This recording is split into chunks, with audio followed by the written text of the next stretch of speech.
শাহাদাত বরণ করার আগেই আয়াতুল্লাহ আলী খামেনেই বলেছিলেন, ইরান যা প্রতিশ্রুতি দেয় সেই প্রতিশ্রুতি রক্ষা করে। অপারেশন ট্রু প্রমিস 4-এ ইরান দেখিয়ে দিল ইসরায়েল এবং আমেরিকাকে আয়াতুল্লাহ খামেনেইর প্রতিশ্রুতি আইআরজিসি কিভাবে পূর্ণ করে চলেছে। ইরান যুদ্ধের 35তম দিনে আরো একবার আমেরিকার F-35 ফাইটার জেটকে সফলভাবে ধ্বংস করে দিয়ে দেখিয়ে দিল পৃথিবী যা পারে না ইরান তা করে দেখাতে পারে। এতদিন ধরে আমেরিকার গর্ব ছিল তার অনন্য প্রযুক্তিতে তৈরি F-35 ফাইটার জেট, যাতে রয়েছে স্টেলথ টেকনোলজি, অর্থাৎ র্যাডারকে ফাঁকি দেওয়ায় যে জেট প্লেনের মূল টেকনোলজি, সেই F-35কেই দ্বিতীয়বারের জন্য গুড়িয়ে দিল ইরান। আমেরিকার কাছে টাকা থাকতে পারে অহংকার, কিন্তু ইরানি যোদ্ধাদের কাছে রয়েছে মাথার শক্তি, মাথার তেজ, বুদ্ধির জোরে অসম্ভবকেই সম্ভব করে দেখালো ইরান। আমেরিকার স্টেলথ টেকনোলজি তৈরি এই ফাইটার জেট এর আগে কোনোদিনও পৃথিবীর কোনো প্রান্তে কোনো র্যাডার বা কোনো সৈন্যবাহিনী ধ্বংস করার স্পর্ধা দেখাতে পারেনি। আর সেই ফাইটার জেটকে ইরান দুবার ইতিমধ্যেই সফলভাবে ধ্বংস করে দেখালো। যখন অভিযোগ উঠছিল ইরানের কাছে আকাশ প্রতিরক্ষার কোনো প্রযুক্তিই নেই, ইরান কেন আমেরিকার এই ফাইটার জেটগুলোকে আটকাতে পারছে না, তাহলে ইরান কি সত্যি একেবারে মান্ধাতা আমলের প্রযুক্তি নিয়ে বসে আছে? ইরানের আইআরজিসি যখন দাবি করলো তারা F-35 ফাইটার জেটকে ভূপাতিত করেছে, তখন আমেরিকা তার সহজাত ভঙ্গিমায় জানিয়েছিল তাদের কোনো ফাইটার জেট ধ্বংস হয়নি। তার জবাবে ইরান কি করলো দেখুন। মধ্য ইরানে অনন্য ইরানি প্রযুক্তি ব্যবহার করে যখন এই ফাইটার জেট ধ্বংস করা হয়েছিল, তার ধ্বংসাবশেষ আপনারা দেখছেন এই বিস্তীর্ণ অঞ্চল জুড়ে ছড়িয়ে পড়েছিল। এরপর অরিজিনাল ফাইটার জেটের এই অংশটাকে হাইলাইট করা হয়েছে, ঠিক এইভাবে ছবি দেওয়া হয়েছে। তারপর ইরানের মাটিতে ধ্বংস হয়ে যাওয়া প্লেনের নির্দিষ্ট অংশকে শনাক্ত করে পাশাপাশি এই প্লেনের ছবিকে এক জায়গায় রেখে ইরানের আইআরজিসি বাহিনী তারা ওয়েবসাইটে প্রকাশ করে যায় যে এই রইল ছবি, দেখুন। এবার এই ছবি দিয়ে আইআরজিসি আমেরিকার পেন্টাগনকে চোখে আঙুল দিয়ে দেখিয়ে দিয়েছে যে তারা আমেরিকার তৈরি F-35 ফাইটার জেটকে কি করুণ ভঙ্গিমায় ধ্বংস করেছে, এবং আমেরিকার অহংকার এখন ইরানের মাটিতে গড়াগড়ি যাচ্ছে।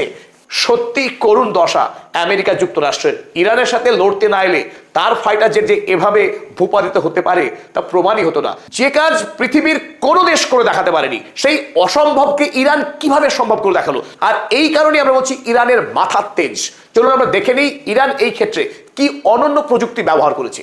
আপনারা পর্দায় এই ছবিতে যেটা দেখছেন এটা হলো আকাশ প্রতিরোধক ব্যবস্থা, যেমন আমেরিকার তৈরি থার্ড প্যাট্রিয়ট কিংবা রাশিয়ার তৈরি S-400, এই সমস্ত এয়ার ডিফেন্স সিস্টেম তারা সাধারণত স্টেলথ টেকনোলজি নেই এমন কোনো ফাইটার জেট যদি আকাশের সীমানায় চলে আসে তারা আক্রমণ করতে পারে দেশকে, এমন যদি মনে হয়। এই রেডিও ওয়েভ যখন আকাশে আগত প্লেনে গিয়ে স্পর্শ করে, সেখান থেকে কিন্তু রেডিও ওয়েভটা রিফ্লেকশন হয়ে আবারও এই র্যাডারে ফিরে আসে, অর্থাৎ বার্তা চলে আসে যে তার এরিয়ার মধ্যে একটি আক্রমণকারী বিমান চলে এসেছে। সুতরাং যখন এখানে সিগন্যাল আসে অটোমেটিক স্পন্টেনিয়াসলি এই সিস্টেম থেকে মিসাইল লঞ্চ হয়ে যায়। যেমন আপনারা দেখছেন এই মিসাইলকে সরাসরি সেই প্লেনে আক্রমণ করে ধ্বংস করে দেয়।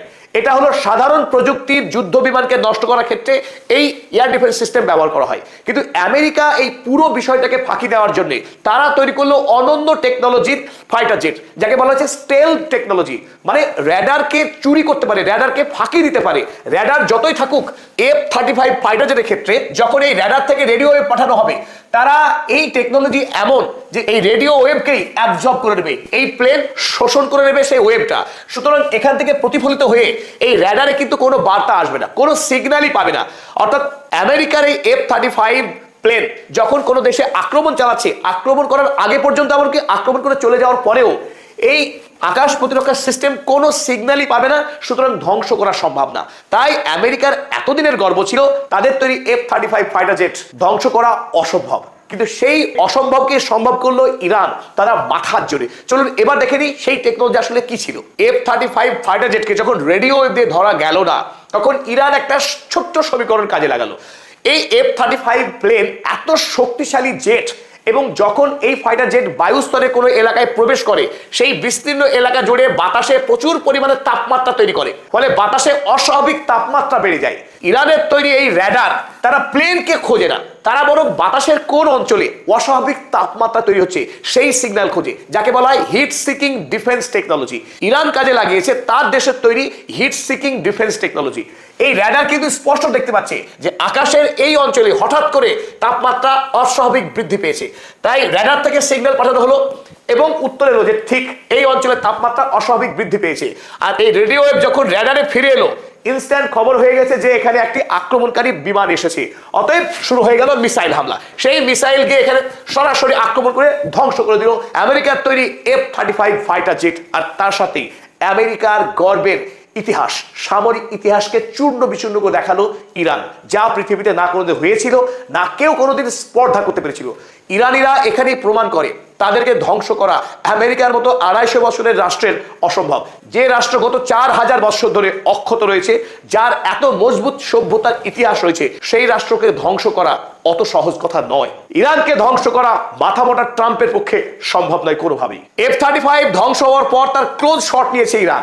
দেখুন কয়েকটা অংশ, কি করুণ দশা, ভেঙে চুরে দুমড়ে মুচড়ে, যা তৈরি করতে গিয়ে বর্তমান পৃথিবীর সব থেকে দামি জিনিস রেয়ার আর্থ মিনারেলস, 420 কেজির মতো রেয়ার আর্থ মিনারেলস খরচ করে আমেরিকা। সেই এত উন্নত প্রযুক্তি, এত দামি জিনিস ব্যবহার করার পর এইভাবে পড়ে রয়েছে। সাবধান লেখা রয়েছে কষান লেখা বিমানের এখন করুণ দশা দেখুন।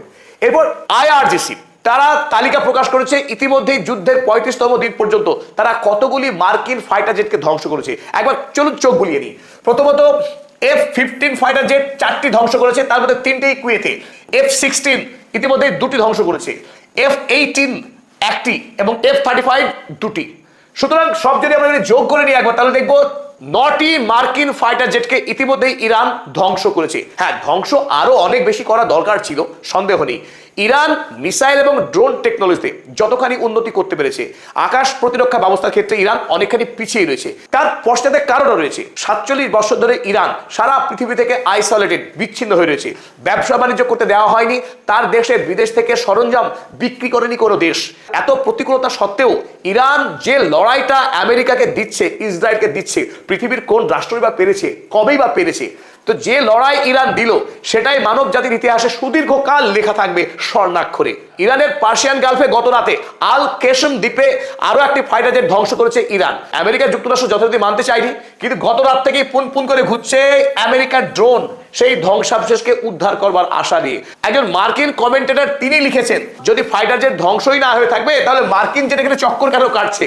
আমেরিকার মানুষই আর ডোনাল্ড ট্রাম্প, পিক্সের হেগসেথ তাদেরকে বিশ্বাস করছে না যে এরা মিথ্যাবাদী, চাটুকারী, ভণ্ড, প্রতারকের দল। এরা রাষ্ট্র চালানোর নামে আমেরিকাকে বিক্রি করছে, আমেরিকার মানুষের জীবনকে আরো যন্ত্রণাময় করে তুলছে। এরা ওয়ার্ডলেস, রাবিশ, স্টুপিড বান্ডলস। চমক আরো বাকি আছে। আজ ইরানের IRGC পৃথিবীর সেই অভিশপ্ত ইসরায়েল রাষ্ট্রের ড্রোন কারখানায়, দেখুন আপনারা ছবি দেখছেন, ড্রোন কারখানায় হামলা চালিয়েছিল মিসাইল। আর মিসাইল হামলা চালানোর পর এই ড্রোন ফ্যাসিলিটি অলরেডি অবলিটারেটেড অবস্থা। ডোনাল্ড ট্রাম্পের প্রিয় শব্দ অবলিটারেটেড, অর্থাৎ অবলিটারেটেড, অ্যানাইহিলেটেড, ডেসিমেটেড। সেই দশা হচ্ছে এখন ইসরায়েলের। আমেরিকা ভাগ্যিস অনেকখানি দূরে রয়েছে ইরান থেকে, না হলে আমেরিকা যুক্তরাষ্ট্রের অবস্থা ওই ডেসিমেটেড, অবলিটারেটেড হতে পারত। অগত্যা ইসরায়েল রয়েছে ড্রোন এবং মিসাইল রেঞ্জে। তাই আমরা সেই দৃশ্য এখন ইসরায়েলে দেখছি। বিশ্ববাসীর মনের যে ক্ষুধাটুকু ছিল ইসরায়েল থেকে মেটাতে হচ্ছে ডেসিমেশন দেখে। ইসরায়েলের কাগজ জেরুজালেম পোস্ট তারা লিখেছে, Arrow Sentinel production facility severely damaged. কল্পনা করা যায় না এই কথা। ইসরায়েলের সরকারি মুখপাত্র দ্য জেরুজালেম পোস্ট তারা লিখছে, তাদের দেশের ড্রোন ফ্যাক্টরি সিভিয়ারলি ড্যামেজড, ভয়াবহভাবে ক্ষতিগ্রস্ত হয়েছে তাদের দেশের ড্রোন তৈরির কারখানা, যা সচরাচর দেখতে পাওয়া যায় না। এক বিরল ঘটনা। সিভিয়ারলি ড্যামেজ শব্দ, এ আমাদের সৌভাগ্য শব্দ দেখার। After Iranian ballistic missile strike, ইরানের ব্যালিস্টিক মিসাইল হামলার পর ইসরায়েলের এই ড্রোন তৈরি কারখানায় ভয়াবহ ক্ষতিগ্রস্ত হয়েছে। The Israeli aerospace company that suffered a hit from an Iranian ballistic missile is determined to restore capabilities as soon as possible. নিজের পিঠে নিজে থাপ্পড় মেরে আত্মবিশ্বাসী হওয়ার চেষ্টা করছে জেরুজালেম পোস্ট। দাবি করছে যে তাদের যে ড্রোন তৈরি কারখানায় ক্ষতিগ্রস্ত হয়েছে, তা খুব শীঘ্রই আবারও তাদের উৎপাদন শুরু করার চেষ্টা করবে। চেষ্টা করতে থাকুক, ততদিনে IRGC না হয় আরো একটা মিসাইল মেরেই দেবে।